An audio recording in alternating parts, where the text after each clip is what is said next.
please stand and join us in the Pledge of Allegiance and remain standing for the invocation this afternoon brought by Pastor Flanoy. Pledge allegiance to the flag of the United States of America and to the republic for which it stands, one nation, under God, indivisible, with liberty and justice for all. Eternal God and kind Father, we thank you for bringing us thus far into the day. We ask that you keep us while we are at this meeting. We thank you for the health and safety of our mayor and city council. We pray that you impart your wisdom and guidance over us tonight. We make decisions for the betterment of the citizens of Bonner Springs. We'll forever give you the honor and the glory. And we've made wise decisions, and we've left this place. We pray that you will see us home safely. And we pray that you teach us to love one another as you have loved us. We ask all of this in Jesus' name. Amen. Amen. Thank you, Pastor.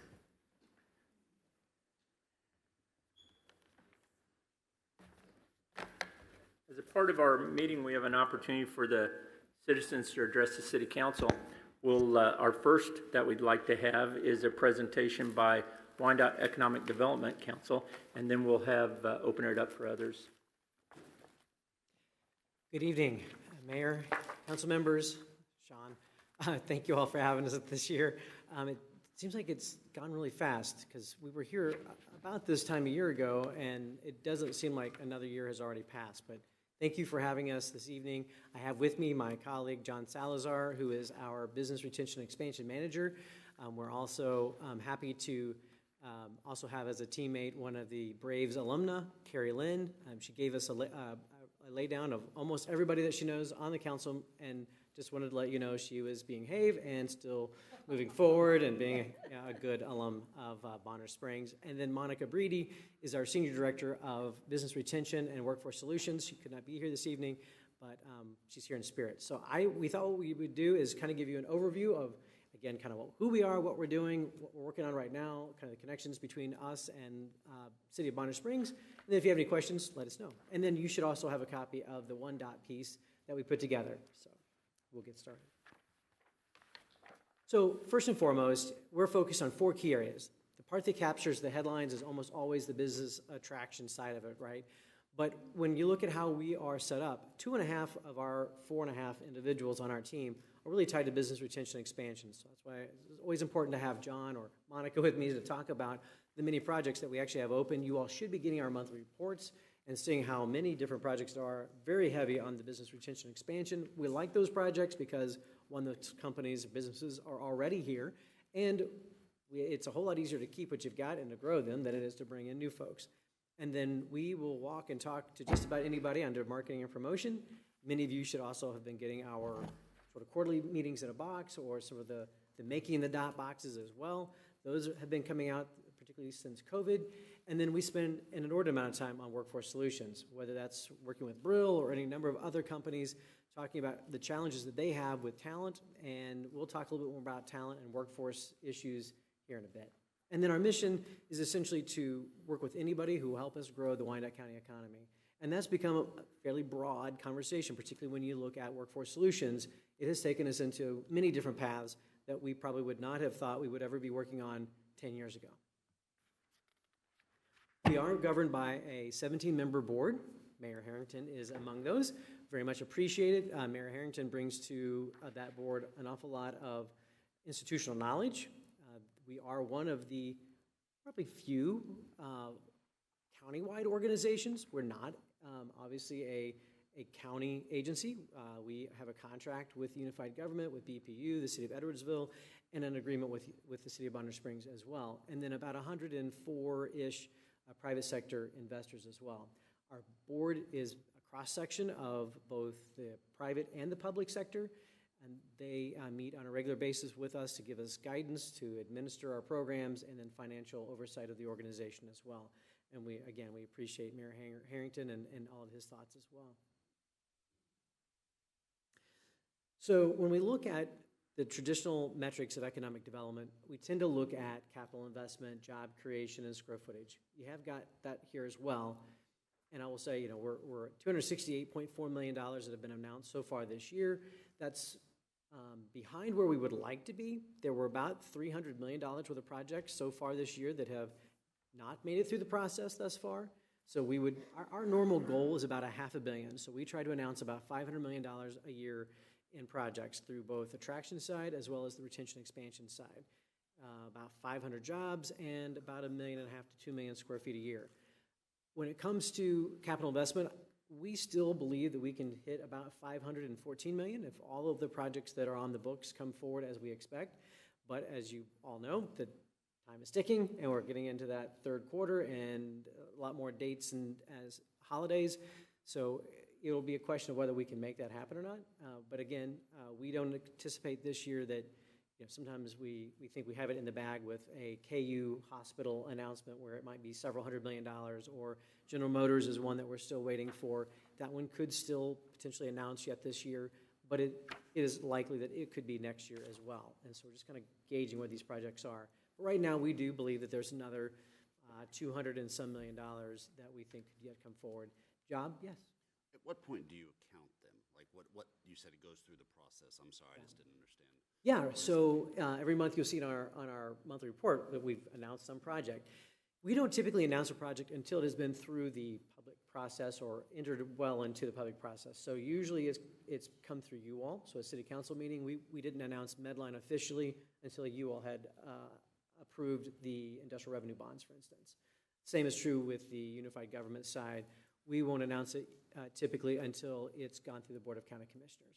Now, that doesn't mean it can't still something hold it up and it not happen. We've had that happen before too. American Rural is a good example of it went through all the processes. They said they were breaking ground, and we said we're good to go, and it has yet to break ground. And so there are times when projects don't come forward the way that we'd anticipated, but that's how we end up doing that. Job creation is down a little bit from where we would also anticipate based on the square footage that's been announced. However, we're also sort of caveating this with we have over 6,000 jobs available in Wyandotte County alone right now, and we don't have enough people to fill those jobs. And so we do begin to kind of question this idea of what's the balance between creating new jobs when you don't have enough people or folks coming into the talent pipeline to fill those jobs. What does that look like then? But those are questions that we talk about on a regular basis. In terms of Bonner Springs development, so I just kind of want to get kind of a quick snapshot the last couple of years of projects that have been announced out here. And it follows with, you know, if you go back 7 or 8, 9 years of when I was making those early prognostications to you all and those presentations of, you know, Bonner Springs is going to continually become more and more prominent in terms of the number of projects that are looking. The sites development will continue to move west. That is now clearly happening. So when you look at our monthly report, if you're reading down through there, you will often see, you know, maybe be a large logistics project. There's probably a pretty good chance that any number of those are including Compass 70, or they may be looking at that Nettleton and K7, which I have personally started calling the Bonner Springs Logistics Center. It has not been officially named that, but it was better than continuing to say Nettleton and K7. So we have affectionately called it the Bonner Springs Logistics Center for now. But as you can see, even like Medline, actually I think that number is higher in today's dollars than it was when we announced it initially. I think that investment has gone up because of the cost of construction. But when you look at like where the land development is that we're looking at, the Compass Business Park, I threw on there Project Big House because that's still a site that I think they're considering. They're also considering some other locations in Wyandotte County, but these are the locations that we spend an awful lot of time talking about.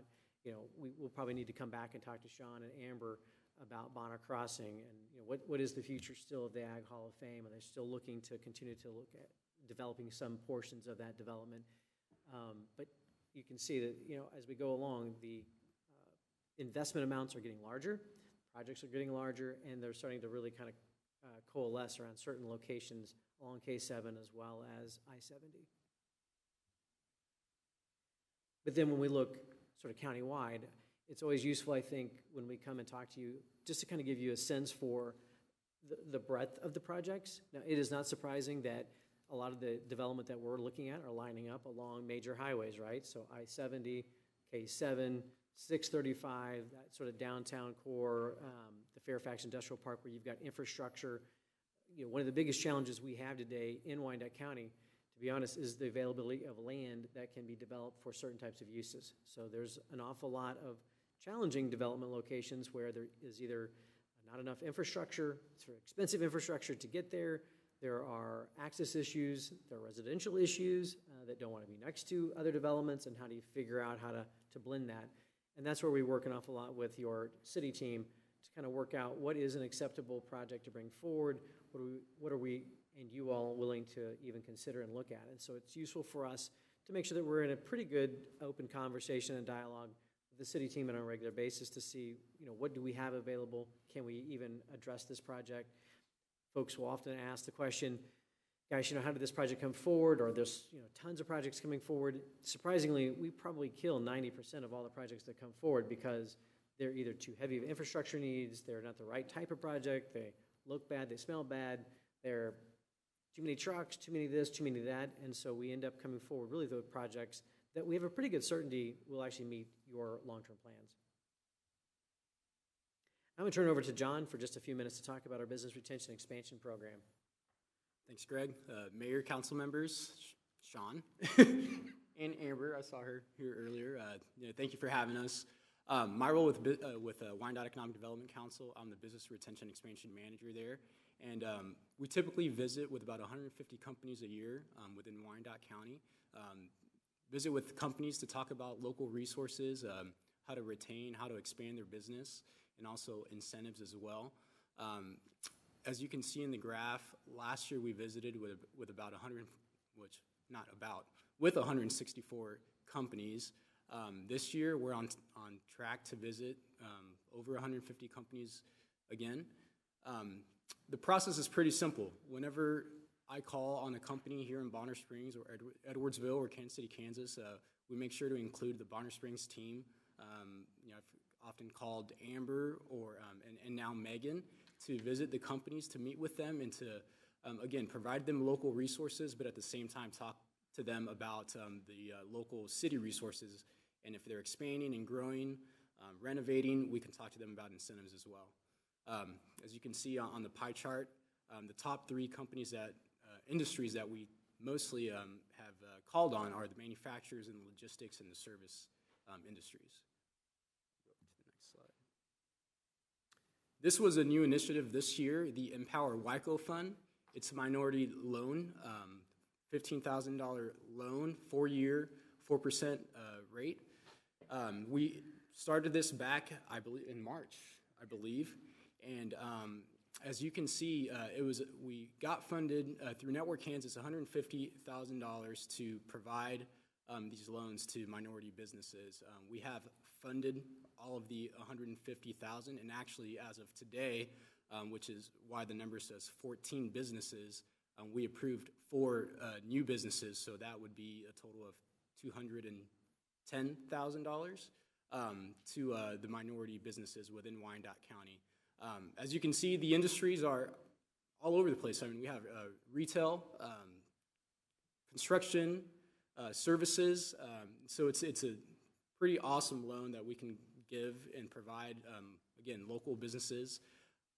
Typically, these businesses cannot get a traditional bank loan, and so this gives them a more flexible offer and helps them to get funding without having to go through the traditional bank route. And the goal is for them to come out of this loan, pay it back fully, and then be able to move into more of a traditional bank loan.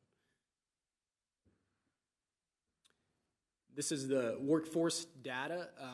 Oftentimes when I visit with companies, we do go through this data frequently, very interesting data here for companies. As you can see, the top 3 industries within Wyandotte County is the healthcare, transportation, warehousing, and manufacturing.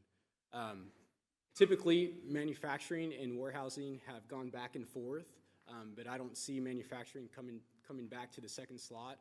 There's been a lot of expansion within warehousing, distribution, logistics, and manufacturing has also seen increase in jobs, but also automation as well. Many people think that Wyandotte County is a blue-collar employer, but as you can see, we're very much heavily involved in the healthcare industry as well. As you can see to the right, the top 10 open positions in Wyandotte County, registered nurses, heavy and tractor-trailer truck drivers, retail salespeople. I won't go through all of them, but those are the top 10 positions within Wyandotte County.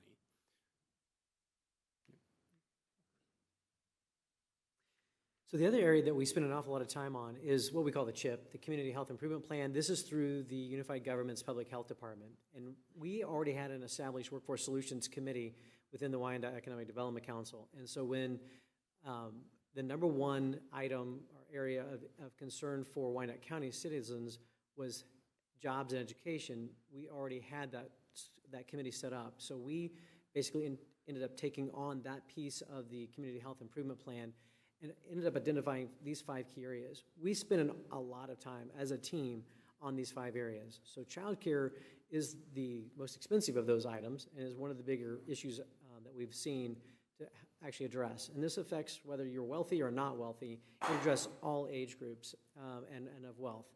The challenge that we have in Wyandotte County is that prior to the pandemic, we had enough childcare slots in the county to serve about 35% of the need. Since the pandemic, the Family Conservancy has identified that we've actually dropped to about 26% of filling the need. The other challenge with child care is anybody who has kids, last year we had kids, 2 of them, we have 3 children, but the last year we had kids in child care. We spent over $21,000 in child care, and it was time for us to make a decision. It was actually the time that we chose to come to Wyandotte County.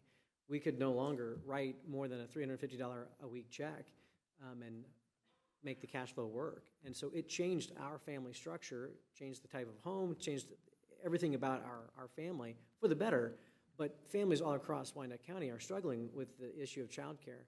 So if you make $15 an hour, $30,000 a year gross, there's no way that you can pay $250 a week for infant care. It just doesn't work out. And so what we're finding is that kids are not being prepared for kindergarten.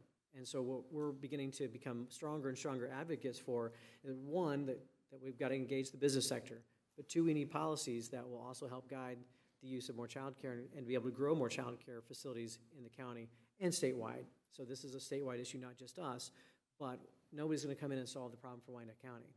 The challenge is that if you're in child care today, you're often in poverty if you look at just household income, because you're not making enough money and yet you're taking care of the kids that are our future talent pipeline.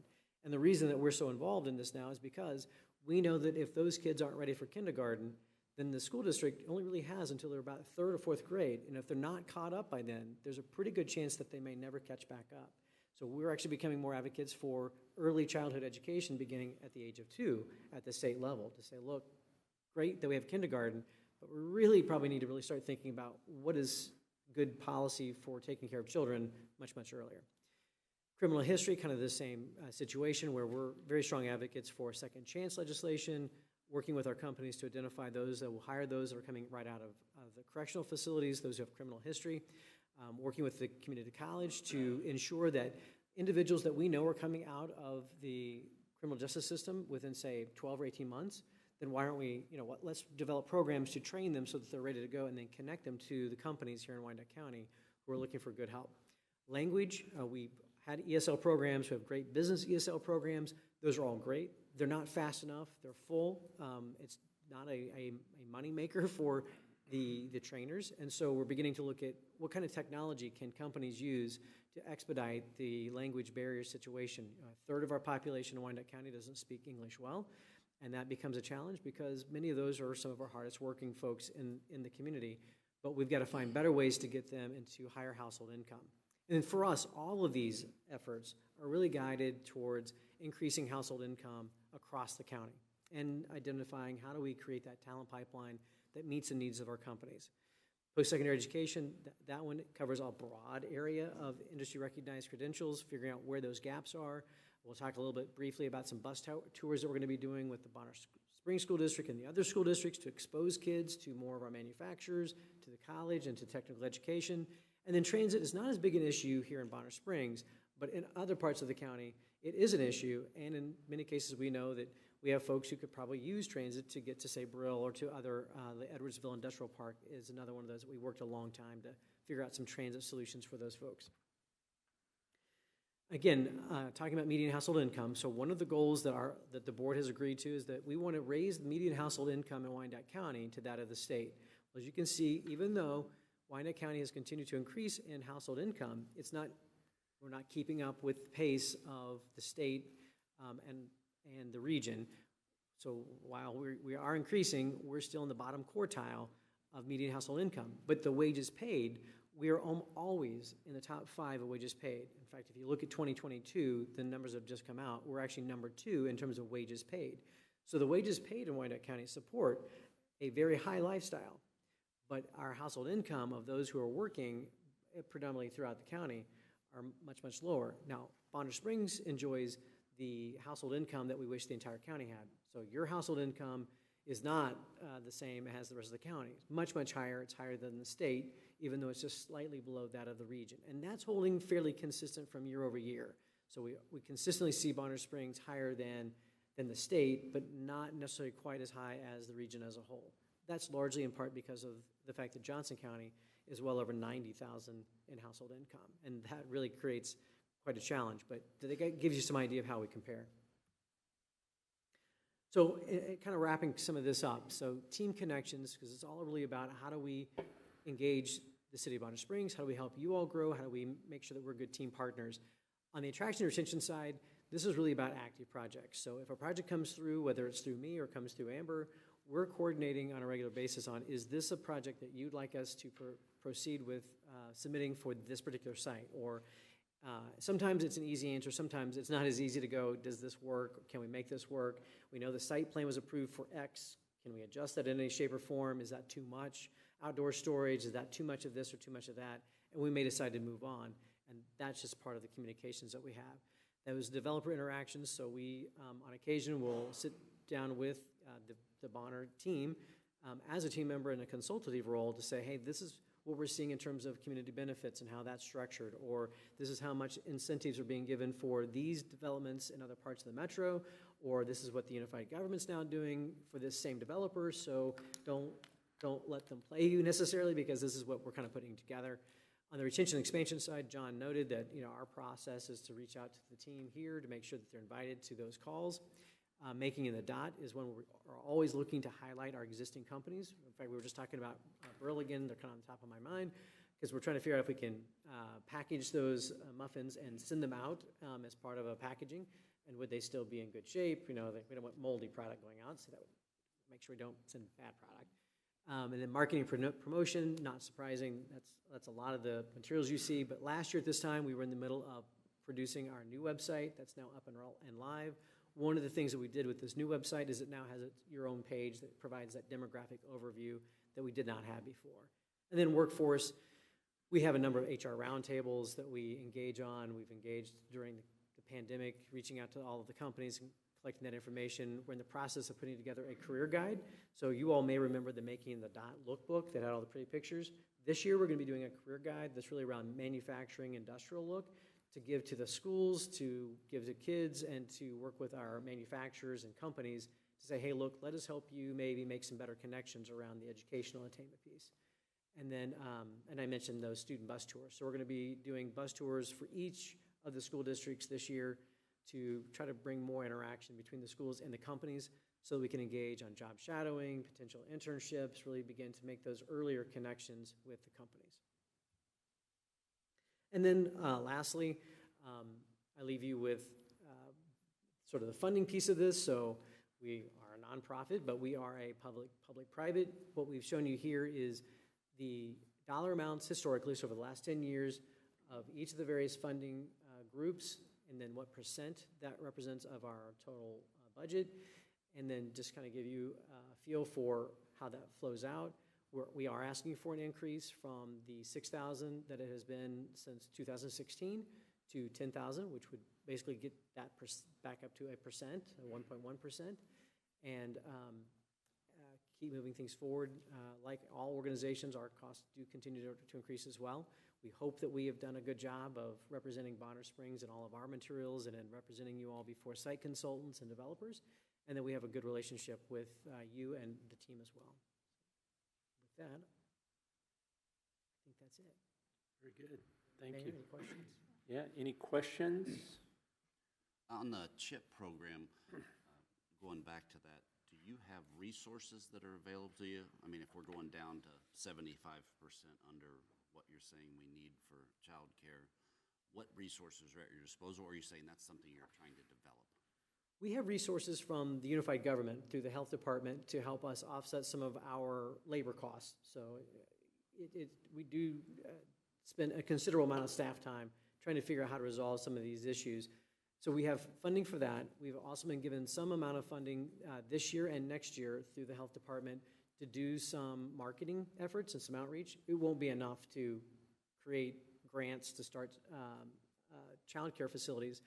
But what we've really begun to do is start talking about, what does a property tax exemption for child care facilities look like, both in-home, as long as they meet certain criteria through the Family Conservancy, and centers, because if you want to get the child care challenge under control, then you're going to have to incentivize that in some way. You're going to have to make it so that folks want to be here and be a part of that.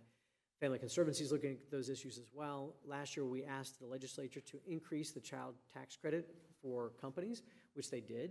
They expanded it so that more companies could be eligible for it.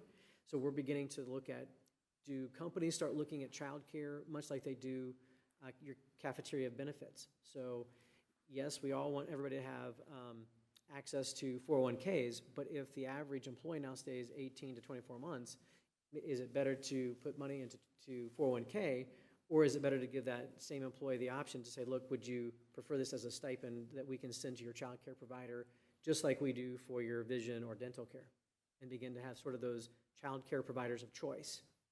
So these are things you guys are looking at. You don't really have anything deployed currently to give them tax incentives or tax rebates. Yeah, we do have some that are in place, but we're going to have to do a lot more. And these are areas that we had not traditionally been involved in. So we are very reliant on the Family Conservancy because they're a metro-wide child care agency. So we rely on them. But one of the challenges you all may not have experienced yet, but in some parts of the county, it is not easy to open up or retrofit a former facility into a child care facility because of needing double doors to get in and out of each room, or if you take a church, for instance. So one of the things we've looked at is repurposing some churches or using them during the week when they're not being used for religious services. They're great parking lots. They've got small bath toilets and things are ready to go. Right? They've got vans. It's a safe place. But the challenge is many of those churches don't have sprinkler systems, and so they don't meet code. And so how do we overcome those kinds of issues? And sometimes it's not always about money.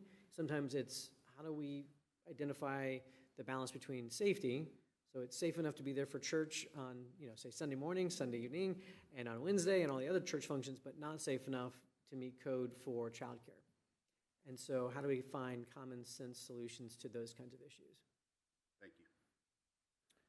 Other questions? Yeah, I might ask real quick, is on the retention, how does that, what triggers a communication with the business? Yeah, we have a database of businesses within Wyandotte County, so we oftentimes call them and try to set up a meeting just to learn about their company and to provide resources. So whenever we do have a meeting, again, we reference that we get with Amber or Megan now, and we invite them to the meeting. But oftentimes it's us initiating the call. But at times we've had companies call us as well. Trimac is one of them, and so there's other companies that know that we have resources for expanding and growing, and know the incentive process. So they'll call us, and then we'll refer them back to the Bonner Springs team. Gotcha. So when basically for retention, it's you try to be proactive. Yeah. And reach out to companies hopefully before they ever make a decision. About every 18 to 24 months is our general process to make sure we try to get those companies engaged. We've got about 600 active companies that we try to keep a regular touch base on. At 150 plus companies a year, it can take just a little bit to get through all of them, but we have outreach in terms of email communication as well. So we try to have 2 points of contact in every company, and the reason that we send emails, boxes, things that would trigger anything that would if we get a bounce back, we know that something's happened with that individual at that company. And so some years back, we started initiating this communication outreach plan so that we would alert them of any number of things that were going on in the business sector that they might be interested in.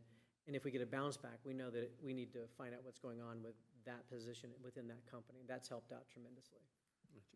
And then you mentioned a fairly large number of vacancies. What was it, 9,000? We have every day at least 6,000. We've been up as high as 7,500. Okay, about 6,000. Yeah. Are a lot of those, is it because of skill levels aren't available, or just there is no one? You know, we would like to believe that it's because folks don't know that they exist. That, you know, we have a very large population of working poor in Wyandotte County that go to any number of jobs, multiple jobs every day, but they will still remain in poverty when they come back home here to Wyandotte County.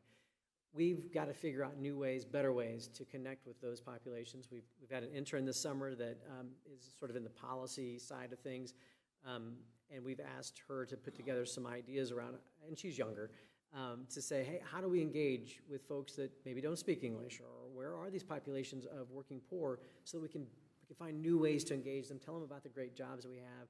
If it's a question of, I can't afford the training, that we can solve for. There are dollars out there for training. What we often run into is that folks are working multiple jobs, and they just are trying to get by. They don't have time to go look for another job. Sometimes they're also scared to leave the job they have for fear that they'll lose what they have. And sometimes we sort of place our own thoughts on, that individual is in poverty, so therefore they should have a better job. But their history, their past, would suggest that they're happy, right? Just because they're not living the same household income that we might want for them doesn't always mean that that's exactly what they want either. And so we do have that struggle too. We've got a large population of folks in the county that leave the county every day to go work in another city in the Missouri side, in an industry that we're like, hey, that's a dangerous place to be. You're going to end up with, hurt. And we try to get them to relocate back into companies here in Wyandotte County. And they get paid very well. They're happy with that company, and it pays for the houses that they have. It pays for the passenger vans that they bought. And so they're like, hey, we really appreciate your trying to redirect us, but we're happy. So go find somebody else. And then one last thing. Don't short sell us as far as the transportation. I know we have our own Tibble Transit here in town, which helps quite a bit, but we still have that connection issue. We definitely need to have transportation for people to come to our community, as well as our community members to go to other locations for work. So believe me, keep us in mind on any transportation models as you work forward. Will do. Thank you. Thank you. On the invoice request, ours went up like 65%, but we don't pay as much as Edwardsville. But theirs went up a little bit less. I mean, theirs was up like 20%. Why the difference? It's just a difference in terms of history. We were looking basically at the percent of our budget as much as anything. The difference between Bonner Springs and Edwardsville, and to a large degree, is that you have economic development staff, and so you don't ask us to do the same level of services that we get asked to do in the city of Edwardsville. Anything else? Other questions? Please. I was curious. I'm not sure if I, excuse me, I'm not sure if I missed it or not, but you said that you're a nonprofit. We are. And so you're not affiliated then with Unified Government then? You're a separate entity? We are a separate entity, yes. I like that.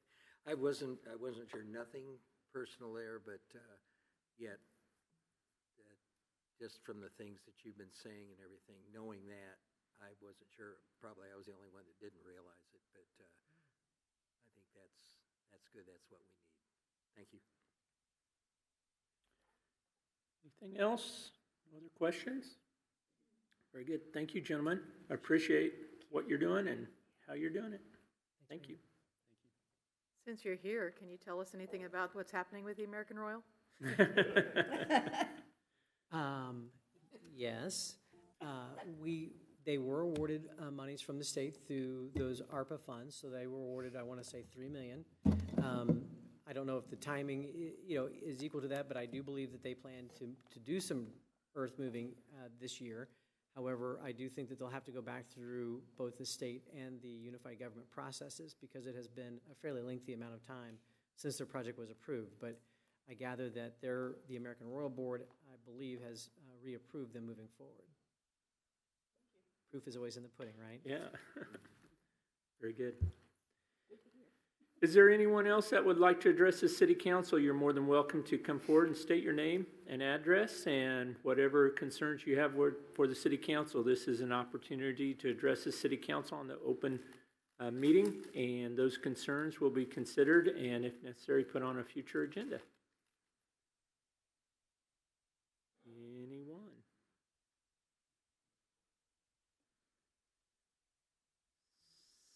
Seeing none. All right, we'll go ahead, move on to the consent agenda this evening. The consent agenda includes minutes for the August 8th City Council meeting, claims for city operation, Public Housing Authority claims for city operations, massage therapy license renewal for Essential Massage, massage therapy license for Helping Hands Therapeutic Massage, massage therapy business establishment and therapist license renewal for Helping Hands Therapeutic Massage, and the League voting delegates for the annual conference business meeting selection.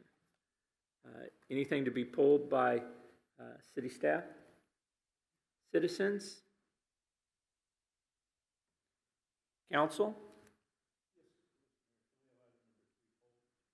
Item 3. Sir?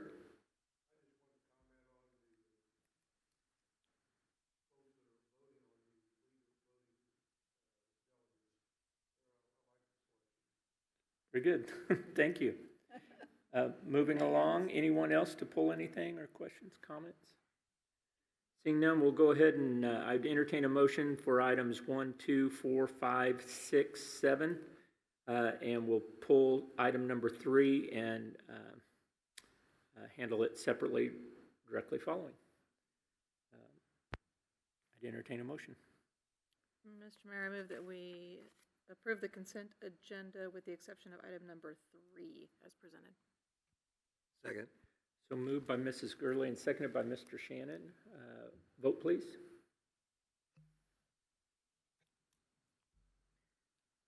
Reeves? Yes. Stevens? Yes. Kip? Yes. Gurley? Yes. Wood? Yes. Long? Yes. Shannon? Yes. Motion passes. Very good. On to item number 3. Pulled. Councilman Stevens? Yes, Mr. Mayor, the reason I pulled it is not so much an issue with it, but I just wanted to, for the public, if we might give a quick explanation since we had disposed of the PHA housing and turned that over to KCK some months back, why, so that public is aware why we're still paying a few of the bills. Good evening, Mayor and Council. Tilly LaPlante, Finance Director. This is a bill to the accounting service for the Housing Authority that we've been trying to get them to bill us for over a year. And finally, the money's been sitting in there. Once we pay this last check to them, we'll close out the account and it's finished. We did, the books have been closed and everything's been transferred to Kansas City, Kansas Housing Authority. It was put on the books as a payable because we knew we owed it. So the books were correct. We just had the cash sitting in our bank and hadn't paid it out because we couldn't get the invoicing from them. Very good. Other questions, concerns, comments concerning item 3? Seeing none. Anything from the citizens? Staff? Seeing none, I'd entertain a motion.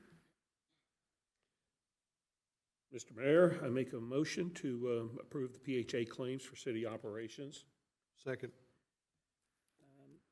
Motion made by Mr. Stevens and seconded by Mr. Reeves. Other questions, concerns, comments from the council? Seeing none. Vote, please. Shannon? Yes. Long? Yes. Wood? Yes. Gurley? Yes. Kip? Yes. Stevens? Yes. Reeves? Yes. Motion passes. Very good. Thank you. Thank you. Moving along to new business, the first of which is public hearing to levy a property tax rate exceeding the revenue neutral rate. Staff, do we have you addressing this? Please, whoever.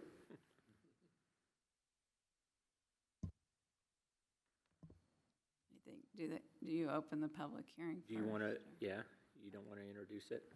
Oh. Okay, This is a public hearing to levy a property tax rate exceeding the revenue neutral rate. all right. Well, we'll jump right into that. And I would entertain a motion to open the public hearing to exceed the revenue neutral rate beginning at 8:10 p.m. So moved. Second. Moved by Mrs. Gurley and seconded by Mr. Stevens. We'll go ahead and ask for a presentation.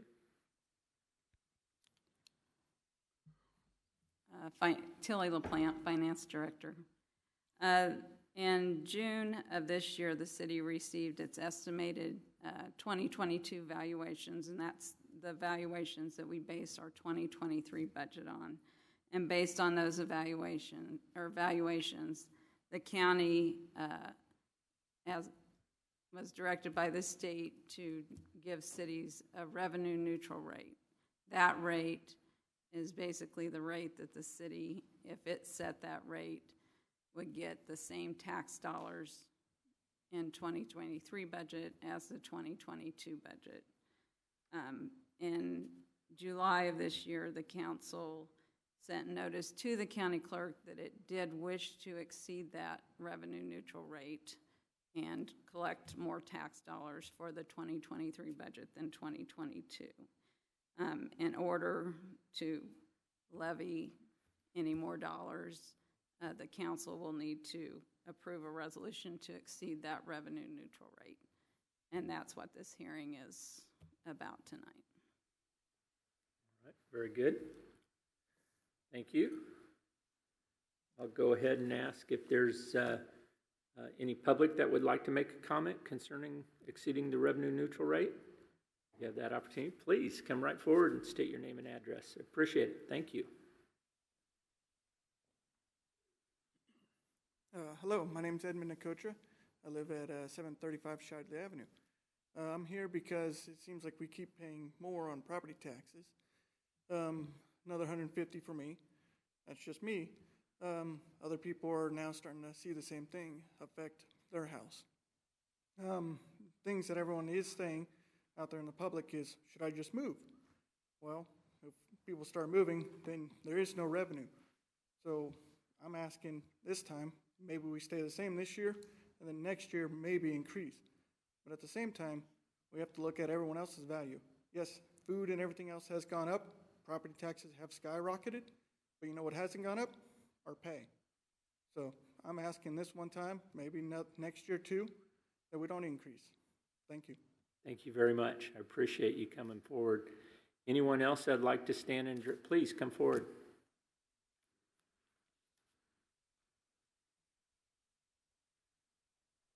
Hi, Barbara Cameron, 807 Lake Forest. I'm concerned that obviously the revenue neutral rate would have been lower, which means I'd be curious how much our assessed value in the city went up. Because obviously it had to go up in order for you to get to a revenue to that lower rate and still have revenue neutral. Also, I'm curious as to, I understand we're all dealing with inflation, but it seems like this looks like about a 14% rate if I calculated it right, of what the difference between the revenue neutral and your proposed, which seems higher than what the inflation rate is. I'm also concerned that it's just, my taxes on my house, I knew my house's taxes were going to go up, even revenue neutral, because my value went up 25%. My little house on Nettleton also went up 25%, so I expected some increase. But by going to this, by going over revenue neutral, my home at Lake of the Forest is going up almost $600. My home here on Nettleton is going up almost $300 over what revenue neutral would be. So I'm going to be paying on my house in Lake of the Forest almost $850 more and almost $300 more on my Nettleton house. Again, we're all facing the inflationary pressures, and I understand that. I just think, I guess I'm just trying to hear what the justification is for raising it that much, because when I look at all of the rates, and I understand that Bonner is only one portion of that. Unfortunately, the way the schedules were, one would either had to choose this meeting or the unified government. So since this was the slightly higher bill with you guys than the unified government, I'm here. But I just would like to have an explanation of where that extra money is going. And it just seemed, like I said, 14%, I know everything's going up. I'm a former government employee, so I know things are tight in the government, unified government, wherever. I'm just concerned that, again, we're not making any more money. I mean, my Social Security is going to go up, but I guarantee it's not going up 14%. So I'd just like to hear what the explanation for is, where is this extra money going? And then I'm also concerned that I think this housing bubble that's causing a lot of the tax increase, I think that housing bubble will be bursting. And I just would hate to think that we're going to then still be hopefully not stuck with these high mill levies. Probably they'll go higher if you guys are going to decide you have to have the same amount of money. Because right now when I look at the levies, it looks like almost everyone except one taxing entity in the county pretty much decided to just leave instead of taking revenue neutral, just to take what last year's mill levy was. So I guess I would just like some explanation as to how you decided to do that and where all that extra money is going. Thank you. Certainly, thank you. Anyone else? Anyone else like to address the City Council? Yeah, it's very confusing, and there's a lot of situations. We all received those small postcards that told what all the tax rates were. Our mill rate, our mill levied rate, is not increasing this year. It's the same as what it was last year. However, the appraisal or the valuation of our properties has gone up, and that's done by the county. They're by state statute required to do that every 2 or 3 years on every property. I think it's 3 years, but regardless. And so with that increased valuation and the increased valuation in Bonner Springs, we are going to receive more money generated by that same mill rate. So the valuations have gone up, and the values of the assets in Bonner Springs have gone up with the increase in the development. So we have more development in Bonner Springs, which would be valued more. Those all have required Bonner Springs to spend more money on Bonner Springs. So increased development, more roads, more, not lane miles, but redoing roads, causes the expenditures of the city to go up at about the same rate as what the valuation went up. So that's some of the place the money's being spent, and I appreciate the concerns with the paying more taxes, and that is correct. However, we have maintained the same mill rate from last year to this year, and I appreciate that. I know it's more costly. Not all of the taxing jurisdictions have done that, so I appreciate that. We're trying our very best to make sure the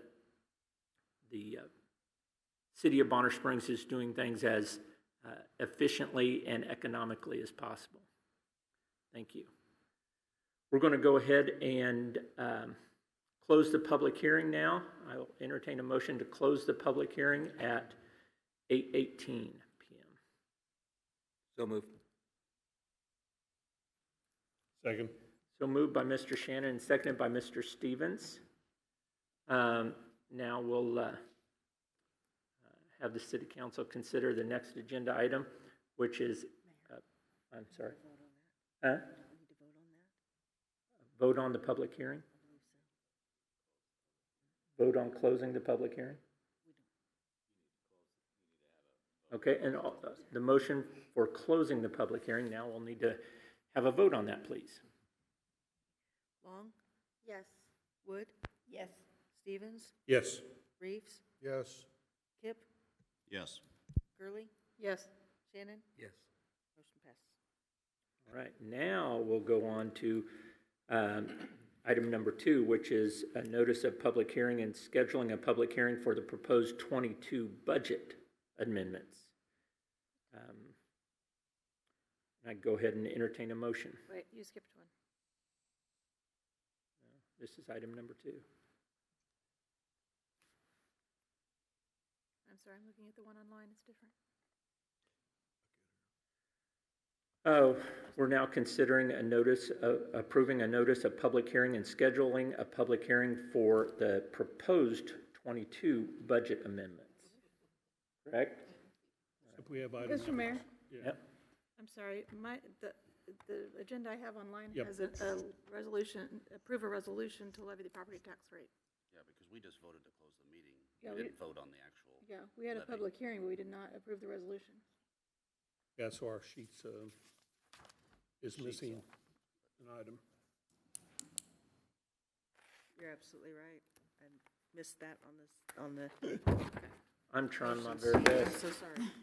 All right. So we do need to approve a resolution to levy a property tax rate exceeding the revenue neutral rate. I would entertain that motion. So moved. Second. Moved and seconded, moved by Mr. Stevens and seconded by Mr. Shannon. All right, any, let me see where we're at, the resolution. Let me go back here.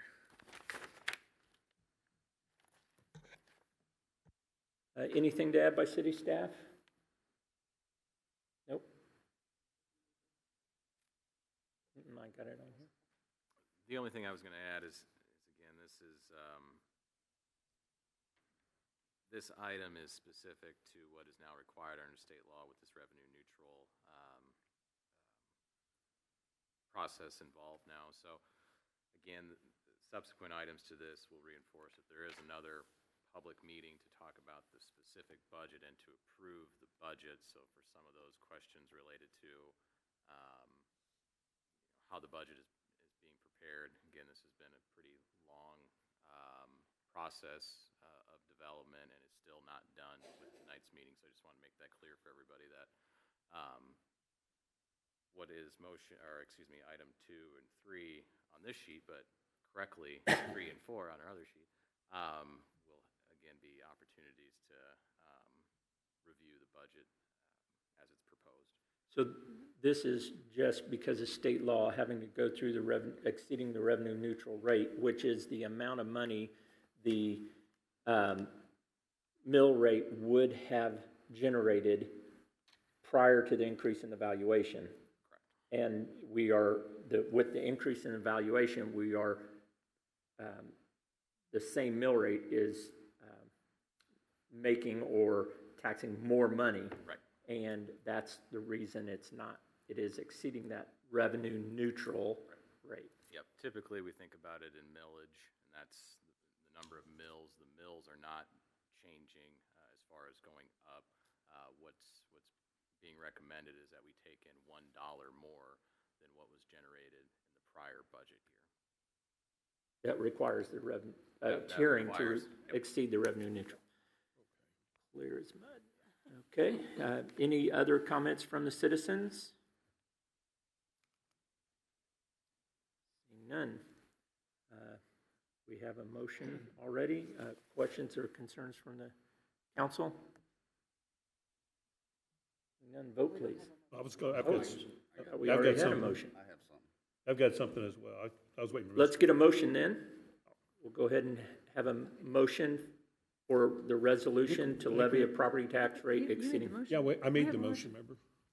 Mr. Shannon seconded. Okay, so now we have a motion on the floor, and those that would like to discuss it on the city council, please. I just appreciated the information there. That helped me understand it just a little bit better, too. I appreciate the input from our residents, and I think it's important to understand that this is kind of a state-required first step. It's not that we necessarily are saying we want to raise the revenue this much. It's we have to set a high mark, because when we actually set our budget, we can be well below that. We just can't exceed it. So if we set it at the same rate, we can't raise it at all, even if it's just a few dollars. So it's really a step in, right, putting it up there at a higher mark, and most likely we'll be coming down from that. But I would encourage you to come again and speak when we actually do have the public hearing for the actual adoption of the budget. Thank you. If we do take in excess revenues of the budget, what happens to those revenues? So if we raise the mill levy all the way up, what happens if? We're not raising the mill levy. But we have the opportunity to. No, this is to. We leave it the same now, okay? Not Yeah, the mill. We exceed the revenue neutral rate. Right. So we have the extra money, but he's saying most likely we won't go to that amount, but we might raise that amount. So the state what law do you do with it changed over? after they took away the tax lid legislation. I understand And that part, I just meant, so we leave it where it is, we're gonna bring in 15% more, just making that number up. But he said we might come in underneath that. But we have in the 15% budget more. process, the budget is pointing towards using the money that same mill rate would generate with the new valuation. Yes, so, So we have to set an amount. That's the next thing on our budget, that we won't exceed that amount. This is just going over. I understand that. Yeah, I've had a few calls and a couple emails regarding this, which prompted me to reach out to other people about this. And I think with the inflationary pressures and likely we're going to have to at some point be forced to raise taxes due to, we have several massive projects online. That concerns me to where our budgets have been full. We've been very blessed and the city staff has done a fantastic job of running it. I will vote no against this as far as increasing above the net amount, but leaving the mill rate, which would in effect deliver a little bit of a discount to the residents. That's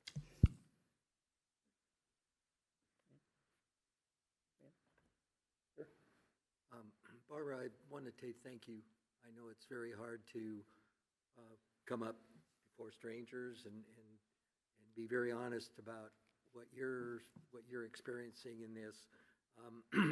I wasn't going to say anything, but I'm looking at mine at 47%. And everybody around me has been, and as you mentioned, you said you gave 25, 23, right around in there. I wish, yes, I did appeal. I don't know yet. They haven't gotten back with us yet, but I know. I sympathize with what Jen and I are also retired, and you're right. Things aren't going up. The gentleman back there, things aren't going up either, and I'm not sure what the answer is, but I did want to tell you to be very honest. My wife will probably shoot me. She says, "Why are you saying anything about it?" But I want you to know that,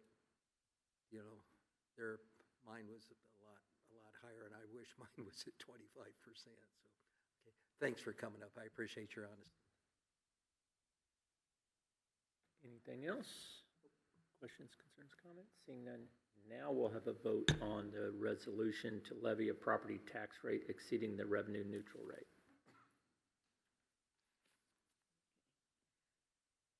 Wood? Yes.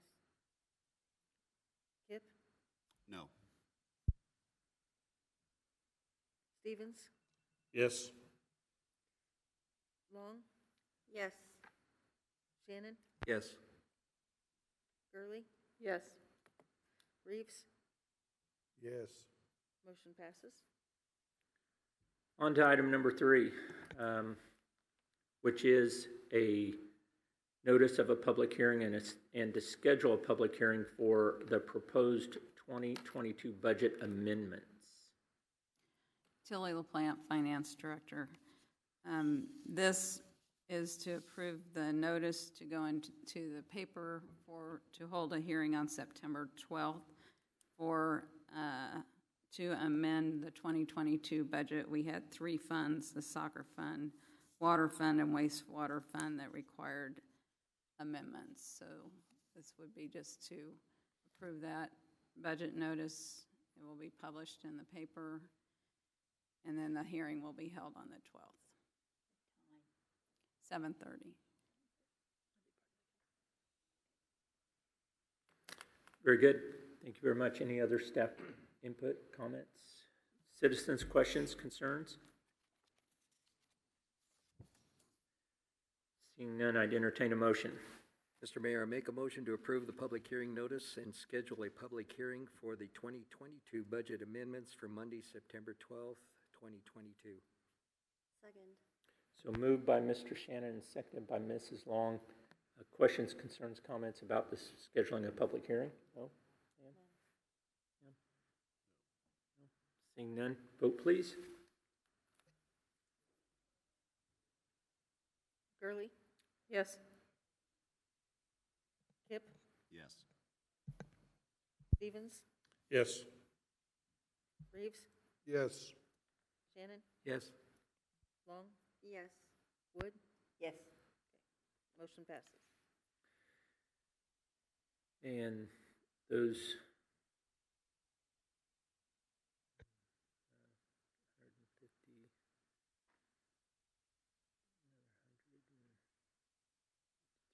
100, 330, yeah.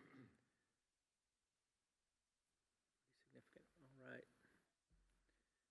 On to item number 4, which is the notice of a public hearing and the scheduling of the public hearing for the adoption of the 2023 budget. Staff. Tilly LaPlante, Finance Director. This motion is for approval of setting the public hearing for September 12th and approving the notice that will be published in the paper. This notice does set the maximum taxes that can be levied, as well as the maximum expenditures that for the 2023 budget. And as the city manager said, the council can come down and reduce the taxes following the hearing, but they cannot go up. So this is a maximum that we're publishing. All right. Moving along. Anything else to add by city staff? Citizens, questions, concerns? Seeing none, I'd entertain a motion. Mr. Mayor, I make a motion to approve the public hearing notice and schedule a public hearing for the 2023 budget for Monday, September 12th, 2022. Second. So moved by Mrs. Gurley and seconded by Mr. Stevens. And any questions or concerns about that budget public hearing? No? Anyone else? No? Seeing none, vote please. Shannon? Yes. Reeves? Yes. Long? Yes. Stevens? Yes. Wood? Yes. Kip? Yes. Gurley? Yes. Motion passes. Thank you. On to item number 4, I believe. 5. Oh, got to get back to the right screen. Item number 5, considering a resolution finding land to be in the public interest and authorizing a survey of such to be condemned for a replacement of the sanitary sewer lift station number 2. Staff? Evening, everyone. Frank Abart, Public Works Director. As you're aware, we've been frantically working towards a resolution and solution to our problems with lift station number 2 down on Front Street. And it's came recently to our attention that it was going to be at least November before the railroad would complete its transaction, which meant it would be pushing us into the November, December, and January time frames for us to be actually negotiating with whoever it was that they sold it to. That time frame, quite honestly, is not really going to work for us at all. So it was deemed in our best interest to start this process towards condemnation for that particular property.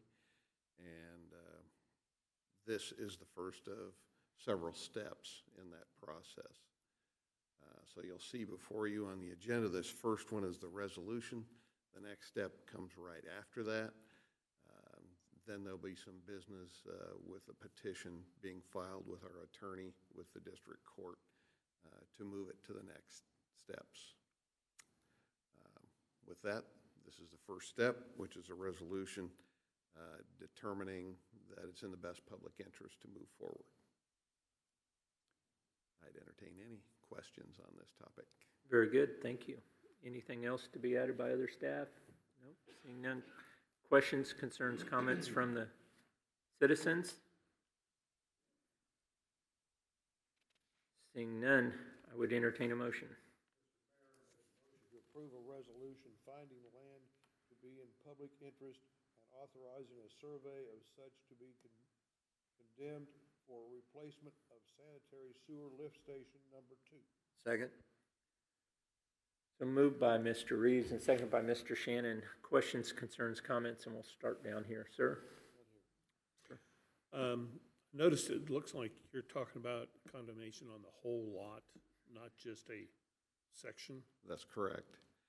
If you're familiar with the area, it's that's a drainage ditch, to put it bluntly. I know the creek runs through the northern side, then moves to the west as it goes through. You know, about 10% of the property is developable at all, and that's where we want to actually put the lift station. We're also, in our plan, going to be crisscrossing this property with a gravity line. There'll be 2 lines. You see the map here. So there's going to be a line that's going to go back up here and connect and come back to where we want the lift station. So we would be making full use of the full property. The property that's not the drainage area, pretty much, yeah. Gotcha. Could you educate me on the definition of condemned? My layperson brain thinks it's a dilapidated building that we're going to knock down. Essentially, it's a legal method for a public entity to pursue property in the best interest of the entity. In this case, we're going to condemn this property, which is, as I said, 90% a drainage area and undevelopable anyway, because we need it to run the sewer lines back and forth and rebuild this sewer lift station. It would be most desirable to negotiate and deal with the railroad, but they choose not to talk to us about it at this point because they have an active sale in progress. And maybe this will help that along. That was my next question. Does the act of condemning the property affect the value of the property? No. So even if we were to... It'll be appraised, you know, if it gets that far, it'll be appraised. The district court will appoint 3 appraisers, and that's how that process will work. And then once the railroad's notified, they have the right to start negotiations with us again and stop that condemnation process? I'd love to talk to them. Thank you. So did they sell the property to create a situation? I don't know. They have indicated that they have somebody that they're selling this to. And at first they said, oh, it's going to happen in 30 to 60 days. But then about a week ago or so, they said, well, you know, it's going to be November-ish. And it'd be okay if I had all kinds of time, but we really don't in this case. But I had high hopes, as I had discussed with the city manager, that, well, that's great. If they can sell this to a developer, we can talk to a developer easier than we can talk to the railroad. We have things that the developer will want, you know, water, sewer, things like that. We can waive impact fees or something, and we can do a deal. Railroad, you know, we don't have anything they want. So we don't know whether they have a sale. They tell us they have a sale. No way to, you know, to prove it.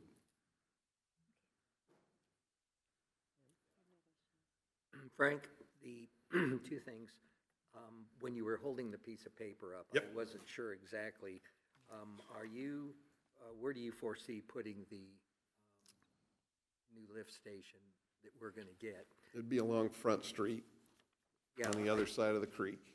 So right now, here's where the lift station, what's left of it, is. Yeah. And you go across the creek, and it'll be over on this side, right along Front Street.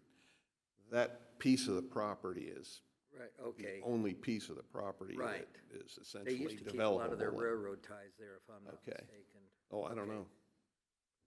know. The second one is the sale versus condemning, which takes a precedence? I don't understand. Thanks. They say they will have it for sale. We're looking at condemnation. If the condemnation goes through, does that take a precedence over the Yes. sale? Yeah, district court will. And what what's the time limit on condemnation? How Does much he think- time? I believe we're talking about 60 days Okay, or less. September, October. Okay, that, if they were saying November-ish, hope you have that recorded. I got an email. Oh, perfect. Okay, thanks, Frank. Yep.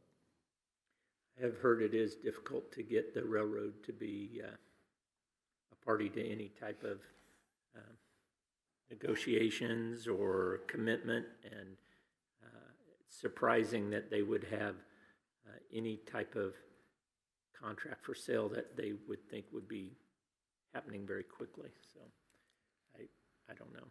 So it's unfortunate we have to go to this extent, but you've exhausted all the other options, and or the public concerns far outweigh the expense that it's going to put us through as well as them. So, thank you. And on those points, it's not like this is prime real estate. Like I said, Right. if you've ever looked at it, it's a drainage ditch. And it's really into the trees past where they stored those railroad ties. That railroad tie area was kind of back towards downtown. And this is into those trees. And I will say for the record, everybody I've talked to there at the railroad, really nice people, but they just can't help me. Yeah. There you go. Very good. Seeing no other questions, concerns, comments, vote please. We're voting on a resolution finding land to be in public interest and authorizing a survey of such to be condemned for replacement of sanitary sewer lift station number 2. Gurley? Yes. Shannon? Yes. Wood? Yes. Stevens? Yes. Kip? Yes. Long? Yes. Reeves? Yes. Motion passes. And on to the next item, which is a ordinance authorizing the eminent domain proceedings for replacement of said sanitary sewer lift station number 2. Staff? Frank Abart, Public Works Director. So this is the next step. So this would be the ordinance with the licensed survey information and the legal description, actually taking it to the next step. So this would be the point where City Council would approve the ordinance authorizing us to take steps towards condemnation. From this point, if you approve it, it'll be turned over to the attorney, who will then be making the petition to district court. Very good. Thank you. Any other staff input, questions, concerns? Citizens, concerns, comments, questions? Very good. I would entertain a motion. Mr. Mayor, I make a motion to adopt an ordinance condemning lands or interest in lands for replacement of sanitary sewer lift station number 2 and instituting eminent domain proceedings. Second. So moved by Mr. Stevens and seconded by Mr. Reeves this time. We got beat. But we will start with questions or concerns down here with Mr. Shannon.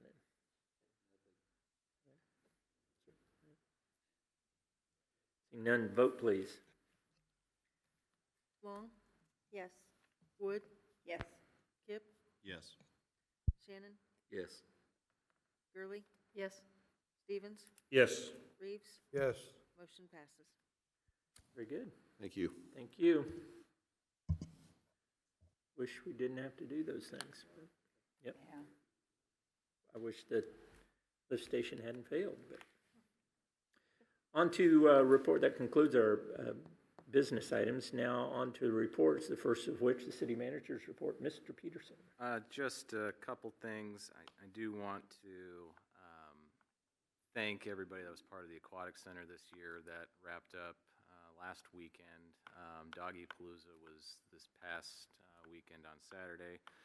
Had the opportunity to go up there, and I have to say that's probably the most dogs that I've seen in that pool at any given time, which is a positive thing, I should say. But again, everybody that made that a successful year. I also want to just continue to take the opportunity to remind everybody that we will have 2 sales tax initiatives, renewals, on the ballot in November, one of which is a 1/4 cent sales tax related to capital improvements, which has predominantly funded our streets for the last several years, among other things. And then also a renewal of a 1/4 cent sales tax to support public safety. The one change with that is that the expansion of that is beyond just the capital side of public safety. It is so beyond the trucks and the equipment, but also to help out on the operational staffing needs, particularly in the fire department. A question was asked about somewhat of what the budget involves for 2023. The city has for well over 100 years had a fire department that was volunteer. The council's taken action over the last couple of years to try to make to move from a volunteer model because unfortunately that model just is difficult for a lot of the reasons I think Mr. Kendall spoke to earlier, childcare, family obligations generally. So that's a change with that. I bring that up. I think we talked about this at the last council meeting. That in effect is about 12 mills. So that those 2 sales tax generating 50% of a penny is 12 mills on a typical household. I just think that's important as we continue to kind of move forward. So what you're saying, if those didn't pass, we'd have, for the same services, we'd have to increase the mill rate 12 mills just to maintain that same current level of services. Correct. Yep. And that's, I think, the point too that is often made. These are renewals that have been around for decades.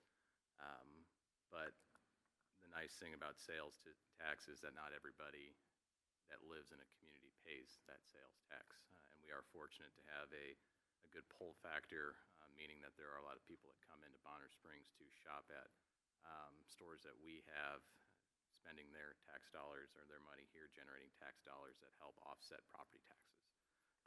So again, that's an important thing moving forward in November.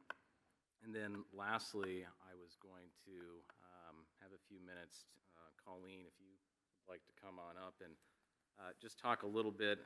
I'm sure nobody knew this, but Thiblo Days is this week. Whether or not you can move down 3rd Street efficiently right now, but Colleen's got a lot of information related to that. Good evening. Boz Bosley with the Chamber with Thiblo Days. How are you guys tonight? Great.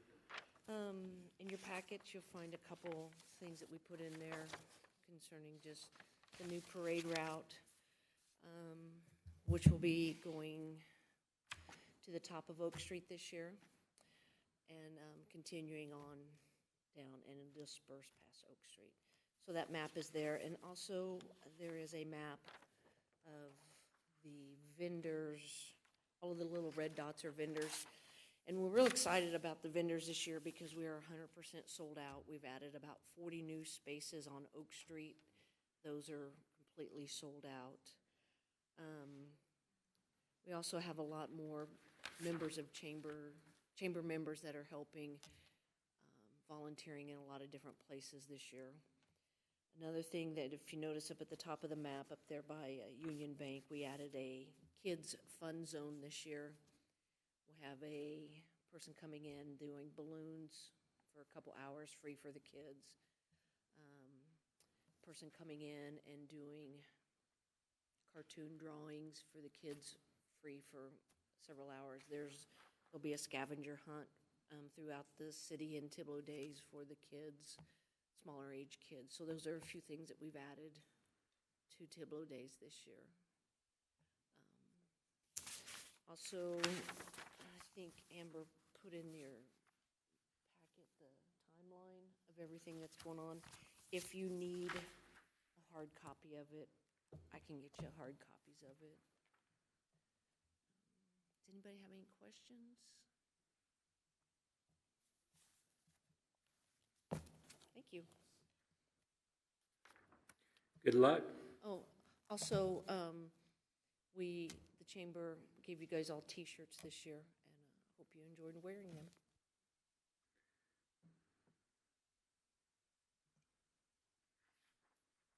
That's all I have. The only thing I was going to remind everybody, the parade goes along, starts at Lions Park, moves down Morris, and then along Nettleton, and then ends right at Oak Street.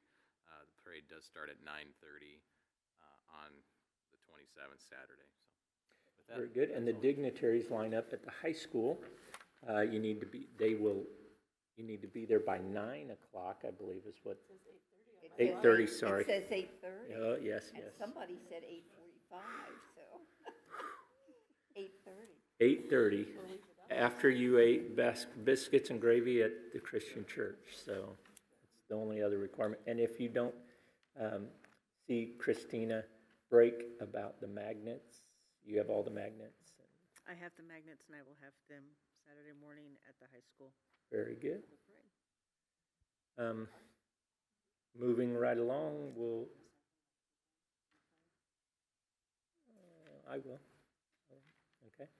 Sir, do you have any city council items? Sir?